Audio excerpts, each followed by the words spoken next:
Hello friends, welcome to சமையல் பாசம். இன்றைக்கி நம்ம சேனலில் நம்ம வீட்டிலேயே டிஐஒய் லிப் பாம் எப்படி செய்கிறதுன்னு தான் பார்க்க போகிறோம். அதுக்கு ஒரு பீட்ரூட்டை தோல் சீவி எடுத்துகிட்டு பீட்ரூட்டை நல்லா துருவிட்டு 2 டேபிள் ஸ்பூன் பீட்ரூட் துருவல் எடுத்து வச்சுருக்கேன்.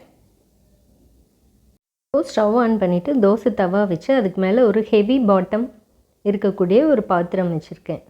அதில் 70 ml பியூர் கோகோனட் ஆயில் சேர்த்துருக்கேன். அந்த ஆயில் லைட்டாக ஹீட் ஆகி வந்ததுமே 2 டேபிள் ஸ்பூன் பீட்ரூட் துருவல் அதில் சேர்த்துட்டு இது இப்படியே லோ ஃப்ளேம்லேயே குக் ஆகிட்டே இருக்கணும். இந்த பீட்ரூட் நல்லா கிறிஸ்பியாக ஆகி கலர் டார்க்காக சேஞ்ச் ஆனதுக்கப்புறமே ஆஃப் பண்ணிவிட்டு இதை அப்படியே ஆற வச்சு அதுக்கப்புறமே எப்படி இருக்குன்னு பார்க்கலாம். கிறிஸ்பி ஆச்சுன்னா தான் அதனோட கலர் அதில் இறங்கும் ஆயிலில். பாருங்கள், இப்போ நான் ஆற வச்சு எடுத்துட்டேன். இப்போ வடிகட்டிக்கலாம். பாருங்கள், இப்போ பீட்ரூட்டுடைய அந்த எசன்ஸ் ஃபுல்லாக ஆயிலில் இறங்கியிருக்கு. இந்த மாதிரி கலரில் கிடச்சிருக்கு. இப்போது இது 1 டேபிள் ஸ்பூன் தேன் மெழுகு பீஸ் வேக்ஸ் சேர்க்குறேன். பீஸ் வேக்ஸ் நாட்டு மருந்து கடைகள்லேயே கிடைக்கும் உங்களுக்கு. கூடவே நம்ம ரெடி பண்ணி வச்சுருக்க பீட்ரூட் ஆயிலை 4 டேபிள் ஸ்பூன் நான் இதுக்கு சேர்த்துருக்கேன். 1 டேபிள் ஸ்பூன் பீஸ் வேக்ஸ்க்கு 4 டேபிள் ஸ்பூன் பீட்ரூட் ஆயில் சேர்த்துருக்கேன். கூடவே நான் ஆல்ரெடி கேரட் ஆயில் ரெடி பண்ணி வச்சுருக்கேன். அது ஒரு 1/2 டேபிள் ஸ்பூன் சேர்த்துக்கலாம். நீங்கள் கேரட் ஆயில் இல்லைன்னா பீட்ரூட்டும் போட்டு நம்ம ஆயிலில் இன்ஃப்யூஸ் பண்ணோம் இல்லையா, அப்போவே 1 டேபிள் ஸ்பூன் கேரட் துருவலையும் சேர்த்து இன்ஃப்யூஸ் பண்ணி எடுத்துக்கோங்க. இது பாதாம் ஷெரின் ஆயில். இது ஒரு 5 to 10 ட்ராப்ஸ் வரைக்கும் சேர்த்துக்கலாம்.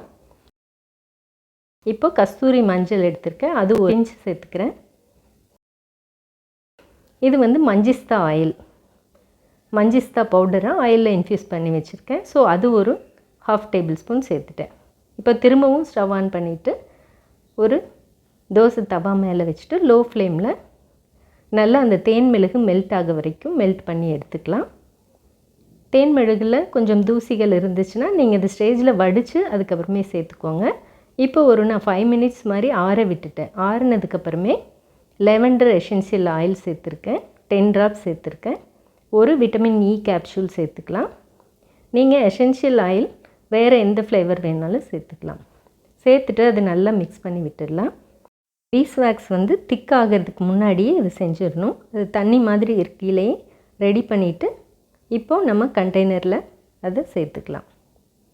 சின்ன கண்டெய்னர்ஸ் வச்சுருந்திங்கன்னா பழைய லிப் பாம் கண்டெய்னர் இருந்தால் கூட நீங்கள் அதை நல்லா வாஷ் பண்ணி ஈரம் இல்லாத கண்டெய்னராக இருக்கணும், அதில் இந்த மாதிரி ஊற்றி வச்சுடுங்க. ரூம் டெம்பரேச்சரில் தான் வச்சுருந்தேன். 1/2 அன் ஹவர்லேயே இந்த மாதிரி ஆகிடுச்சு. கரெக்டான டெக்ஸ்டர் சூப்பராக வந்திருக்கு. ரொம்ப க்ரீஸியாக இல்லாமல் க்ளோஸி லுக் கிடைக்கும். நிறைய இன்க்ரீடியன்ட்ஸ் சேர்த்துருக்கனால நிறைய பெனிஃபிட்ஸ் இருக்கும். சாப்பிடுறது ட்ரை லிப்ஸ் எல்லாம் நல்லா மாய்ஸ்சராக பிங்காக கிடைக்கும். நான் கலர்ஸ் எதுவும் ஆட் பண்ணல. நீங்கள் தேவைப்பட்டால் ஆட் பண்ணி செஞ்சுக்கோங்க. ட்ரை பண்ணி பாருங்கள். தேங்க்யூ.